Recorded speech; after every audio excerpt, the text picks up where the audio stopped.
지난번에 제가 영국인 중독 전문 정신과 의사가 쓴 How to talk to your child about drugs. 어떻게 당신의 아이한테 약물에 대한 얘기를 하겠습니까? 라고 한 그 책을 읽고서 일부를 말씀드리고 오늘은 그 마지막 이제 결론을 말씀드리는 시간입니다. 학교에서도 이제 가르치고 그러지만 이 부모가 얘기를 하면은 굉장히 아이들한테 더 인상적인 것이 첫째는 많은 아이들이 생각하기에 영국의 애들입니다. 자기 부모는 아마 이런 약을 본 적도 없을 거라고 생각을 한대요. 그러니까 부모들이 아무것도 모를 거라고 생각을 한답니다.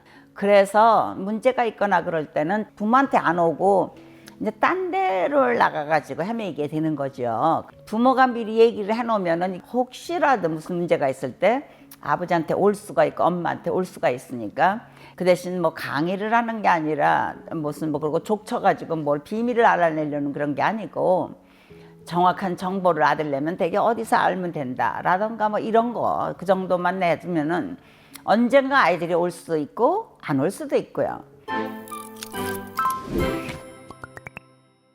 여러분 안녕하십니까? 지난번에는 이제 불법 그 마약에 대한 얘기를 했는데 오늘은 의사가 처방한 약들, 특히 이제 수면제라던가 항불안제 같은 거 아니면은 왜 옥시코돈 같은 거 이게 얼마나 큰 문제가 됐었습니까? 이게 진통제 같은 것들 의사가 처방한 약 중에서 법으로 됐지만 알코올이나 담배 근데 담배에서도 특히 이제 젊은 애들이 이게 그 안에 배터리가 있어가지고 이렇게 피우면은 거기서 코틴이 이제 기체가 돼가지고 흡입하는 거 이런 것이 자기네들은 이게 하나도 위험하지 않다고 생각하지만 그게 아주 완전히 위험하지 않은 것도 아니다. 그 다음에 세 번째는 알코올. 이제 알코올이 정말 큰 문제죠.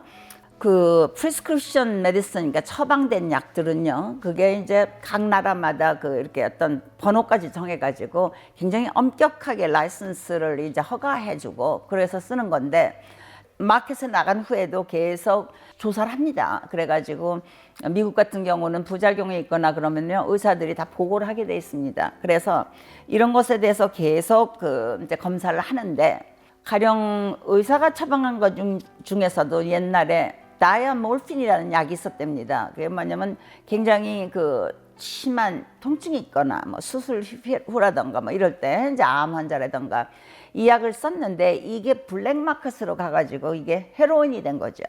그래가지고 지금 헤로인이 굉장히 많은 사람들한테 중독을 일으키는 그런 거로 된 거 있지요. 그러니까 프리스크립션으로 주는 약이라도 어떻게 이렇게 잘못돼가지고 그럴 수가 있고요.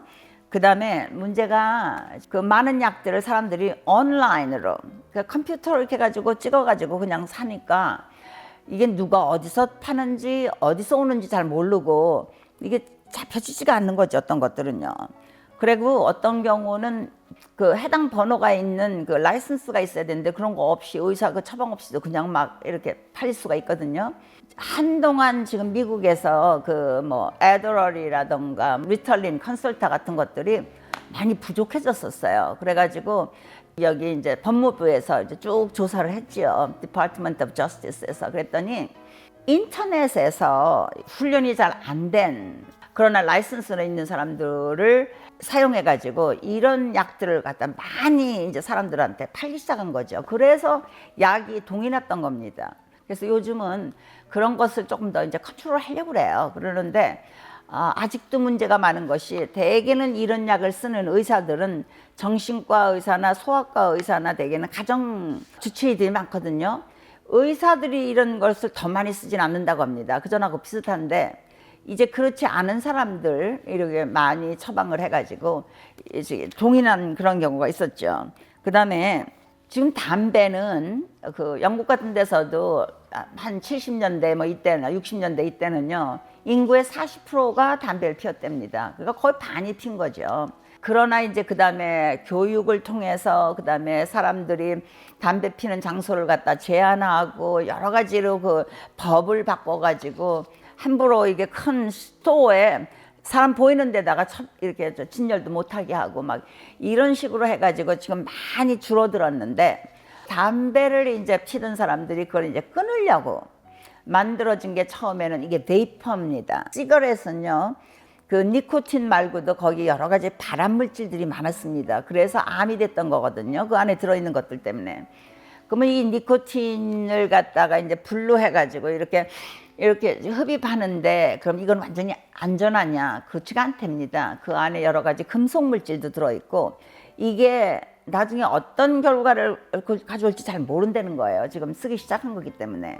그리고 이거가 담배를 피우지 않게 하기 위해서 이제 이게 만들어진 건데, 이게 젊은 애들한테 이걸 갖다가요, 많이 그 장사하는 사람들이 뭐 냄새도 여러 가지로 나게 하고요. 그 다음에 뭐 모양도 그냥 펜으로 된 게 아니라 5만 가지 라이터 모양도 있고 뭐 예쁘게 해가지고 어린애들한테 자꾸 이게 판다는 거죠. 그럼 이 어린애들은 뭐 그거 잘 뭔지도 모르면서 이걸 피우기 시작하면 그 다음에 이것도 이제 니코틴이니까 애딕션이 될 수가 있다. 그래가지고 이게 지금 굉장히 위험한 건데요. 비즈니스 하는 사람들이 얼마나 여러 가지로 영악하게 이걸 많이 어린애들한테 하는지 참 이게 문제가 지금 되고 있죠. 유엔에서 이제 여러 가지를 이렇게 조사하는 것 중에서 이 물질 때문에 사람들이 일도 못하고 사망해가지고 years of lost, 잃어버린 횟수, 그게 이제 아프거나 그래서 일도 못하고 이럴 때 그런 것을 갖다가 조사를 해보니까 드럭 때문에는 3,100만이 일도 못하고 그게 많은 해를 잃어버렸다. 그런데 알코올은 93 밀리언, 9,300만. 그런데 담배는 230 밀리언. 그러면 2억 3천만이 되겠죠. 그가 알코올보다 2배보다 더 높고요. 그냥 드럭보다는 이게 뭐 7배 더 많은 거죠. 그러니까 그만큼 담배가 무섭다는 거죠. 그래서 전기 이제 담배가 나온 이유가 담배 끊기 위해서 나온 건데, 그 다음에 장사하는 사람들이 막 여러 가지로 이렇게 선전을 하고 막 그래가지고 요새는 어린애들이 이걸 써가지고 지금 문제다. 그래가지고 그 영국에서 이제 이런 걸 조절하는 어떤 책임자가 이런 말을 했대요.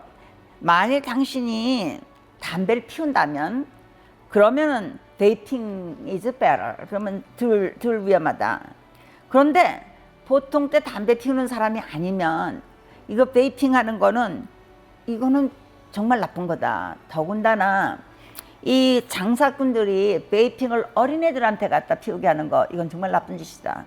이런 말을 했다고 합니다. 그래서 이런 것들 어린아이들이 모르고 있으면 알려줘야 되겠죠. 그 다음에 이제 저자가 말하기를 청소년부터 시작해서 40살 사이의 사람이 어느 날 죽었다. 그러면은 대개 4명 중에 1명은 알코올 때문일 거다. 왜냐면은 그만큼 알코올을 사람들이 훨씬 더 많이 마신다고 합니다. 그래서 60만 명은 이제 알코올에 디펜드하고 알코올 때문에 병원에 입원했고 많은 사람들이 알코올 때문에 이제 사망하고요. 이것이 이제 영국이지만 미국은 더 심할 것 같습니다. 그리고 술 때문에 이제 간에 문제가 있는 건 많이 알지만 술 때문에 사람들이 얼마나 우울해지는지, 그리고 그 우울증 때문에 자살이 얼마나 많은지, 그 다음에 이 술 때문에 암이 여러 가지로 있는지, 물론 간암도 있지만요, 술 때문에 여기 혀 아니면 목구멍, 뭐 위, 그다음에 팬크리아스, 뭐 여러 군데 영향을 줍니다, 술이. 그래서 암이 굉장히 많이 생깁니다. 그리고 어떤 범죄가 일어났다 그러면은 범죄자나 그 빅팀이나 대개는 술에 관계돼 있더라. 그리고 이제 술 마신 경우가 많더래요. 그리고 애들이, 청소년들이 술을 마시면은 이게 빈지 드링킹을 한답니다. 그래서 빈지 드링킹은 뭐냐면 한 자리에서 남자애들은 한 8잔, 여자애들은 되게 6잔까지 마시는 건데, 미국 그 술잔하고 얘네들하고 좀 다르더라고요. 와인도 이렇게 하나 마시면은 거기서는 그거를 한 잔으로 안 하고 뭐 1.5잔 이렇게 차고, 그렇게 좀 달라요, 영국이요. 어떤 애들은요, 어떻게 무슨 파티나던가 무슨 모임에 갈 때는 미리 마시고 간대요. 왜냐면은 가서 마시면 비싸니까. 그래서 프리로딩을 하고 간답니다. 그런 것들을 이제 아버지가 애들한테 다 이게 이제 얘기를 해주나 봐요. 아무리 술값이 비싸더라도 미리 그렇게 마시고 가지 마라. 그러면은 이제 애들한테 다들 마시는데 나만 안 마시면은 뭐라 그러지 않냐. 그러니까 아버지가 이제 아들한테 뭐라 그러냐면은 미리 생각을 해. 뭐라고 나는 안 마셔도 된다는 걸 얘기할지. 예를 들면 드라이 제뉴어리 1월 달에는 되게 사람들이 이제 운동하려고 짐에 가서 나는 회원권 샀기 때문에 술 마시면 안 돼. 그렇게 핑계를 댈 수도 있고, 나는 어떤 약을 뜨기 때문에 약하고 이거 같이 쓰면 안 돼서 안 돼. 뭐 이렇게도 말할 수도 있고, 아니면 그냥 내 건강 때문에 안 돼. 이런 말을 미리 생각하고 가라. 그러면 가서 사람들이 자꾸 권하는데 안 마실 수도 있고, 그러니까. 그 다음에 술을 믹스해서 마시지 말라. 한국에서 전에 폭탄주라는 게 있었다고 저는 얘기 들었는데 그런 거 굉장히 위험했던 거죠. 믹스하지 말라 그러고요. 그 다음에 네가 술을 마시건 안 마시건 간에 네 친구가 토하거나 정신을 잃어버렸을 때 위험하지 않은 자세로 이렇게 뉘어줘라. 그래서 그게 토한 것이 이게 허파도 들어가면은 에스피레이션 뉴모니아가 되거든요. 그러면은 그거 폐렴 때문에 죽을 수도 있으니까 그 아이 다른 친구들을 도와주는 것도 네가 미리 배워서 가져가라. 그렇게 이제 미리 자녀한테 이렇게 자기는 교육을 시키는 게 좋다고 이 사람은 얘기하고요.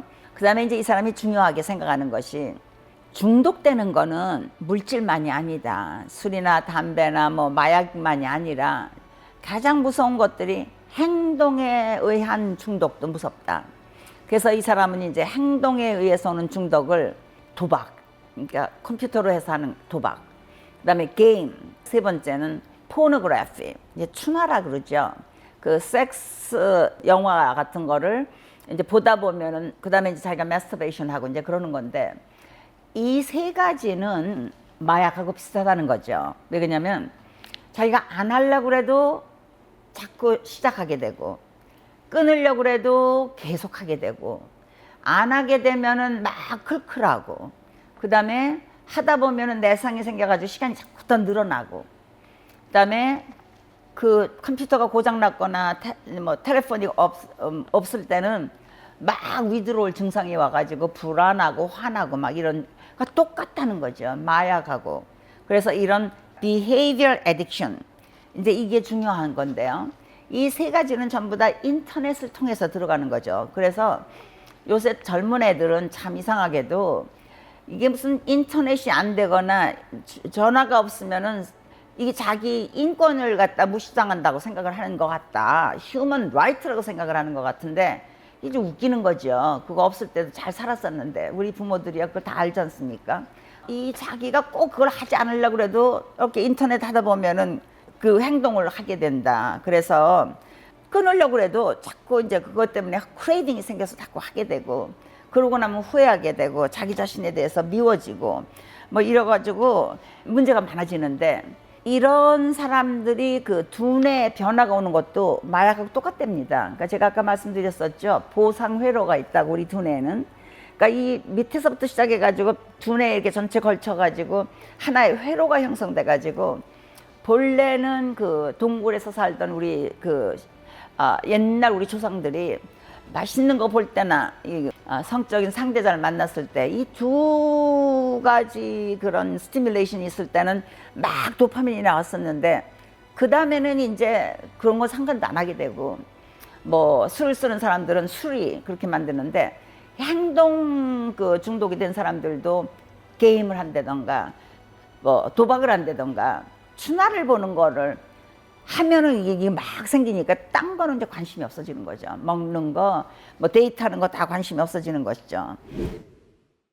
이제 이런 것이 참 큰 문제인데요. 특히 이제 이분이 그 추나에 대한 얘기를 많이 하셨습니다. 포노그래피. 그게 청소년 애들이 이제 그 섹스에 대한 걸 배우려면은 딴 데서 배울 데가 없으니까 이 포노그래피를 많이 본대요.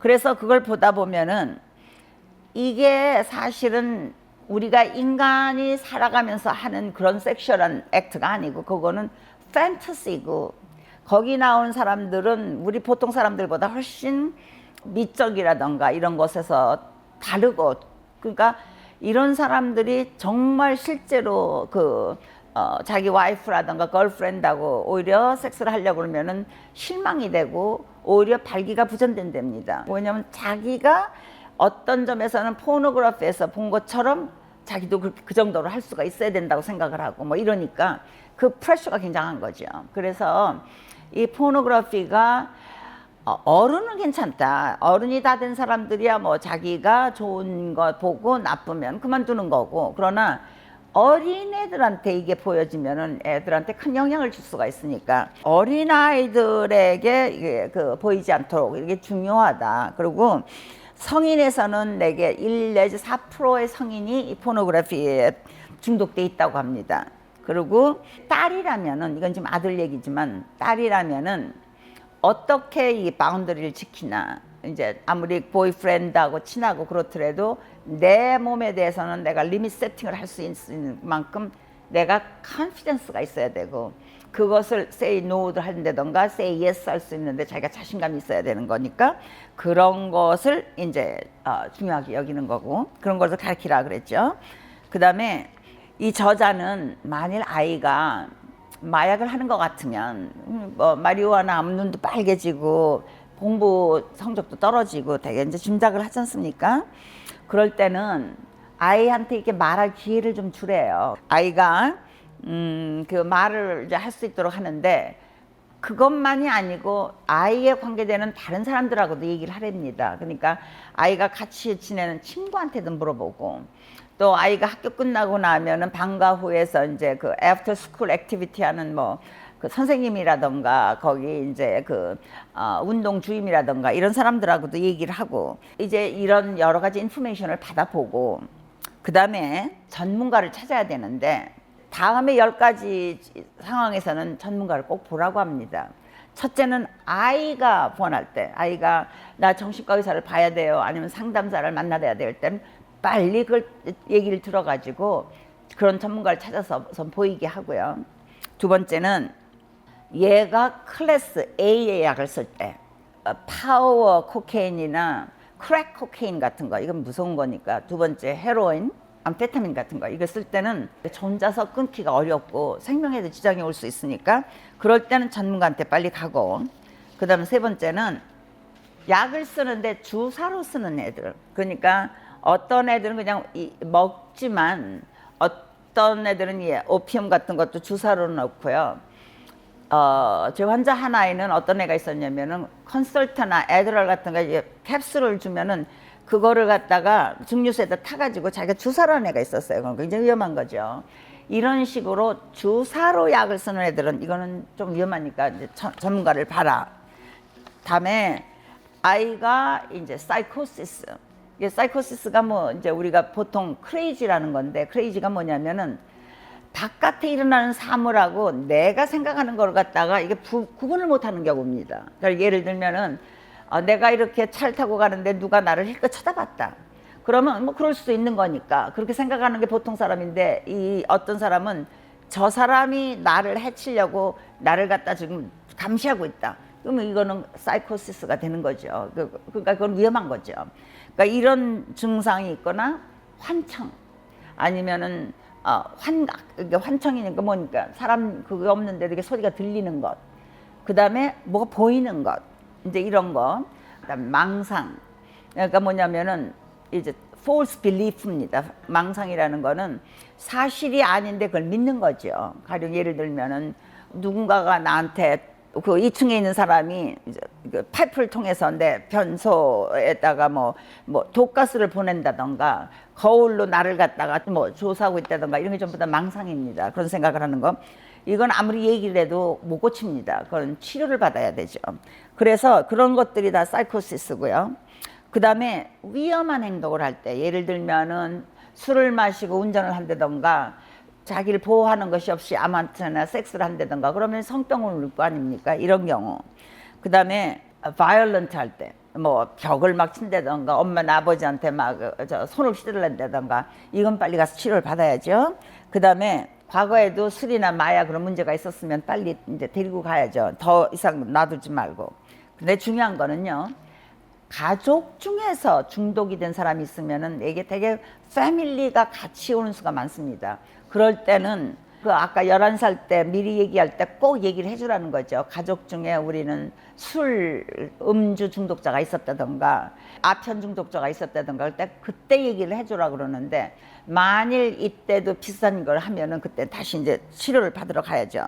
그 다음에 이제 부모가 자녀하고 얘기를 하려고 그러는데 도저히 얘기가 통하지 않고 아이가 얘기를 하나 하려고 그럴 때는 아무래도 전문가를 봐라. 그 다음에 갑자기 학교 성적이라던가 친구들 사귄다던가 이런 것들이 너무 갑자기 나빠지면은 이거는 이머전시다. 그러니까 그때는 전문가를 봐라.